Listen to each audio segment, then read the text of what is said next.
This is your girl Mo, and we are about to get down to the root of our fruit. Topic of today is, why did you stop building? What if the thing that you called failure was actually the thing that God wanted you to rebuild for the sake of your purpose? So what we was witnessing in Ezra 4, 5, and 6 is literally God's people coming out of exile and getting ready to rebuild the temple.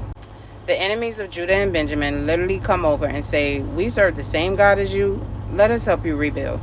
So once the enemy has been denied of their help, they go in to try to discourage the people to get them to stop building.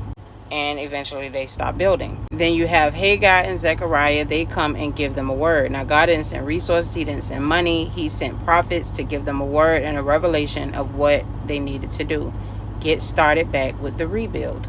Now, what was being rebuilt was the city and the walls of Jerusalem, which is God's place where he meets the people.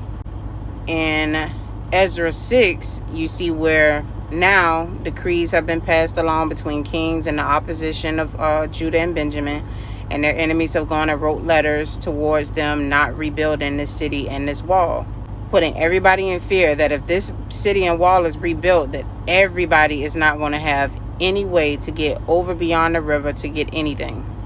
But what they don't realize is that soon enough, the last king who gets a letter from the enemy actually goes back into the archives and finds out that King Cyrus actually wrote a letter about everything being rebuilt from the city to the wall, and the enemy actually funding it. So what we get to witness here is the enemy trying to come in through saying that they serve the same God as them, then sending letters on behalf to try to stop them from doing what God has called them to do, and then God telling the enemy, now since you have tried to stop the work in which I have done, you're going to pay for it. So anytime that you see where you are starting to rebuild your marriage, rebuild your faith, start to heal, rebuild in forgiveness, rebuilding your finances, your health, and so forth, and you're just trying to get your life on track, and you start to see that resistance come in and it seems like all things are stacked against you, start praying and let God know that you are trusting and have faith in him no matter what everything looks like right now. When things start to happen in your life and you are rebuilding your life, resistance is going to happen. Do not allow for the resistance to cause you to abandon the thing that God has called you to rebuild.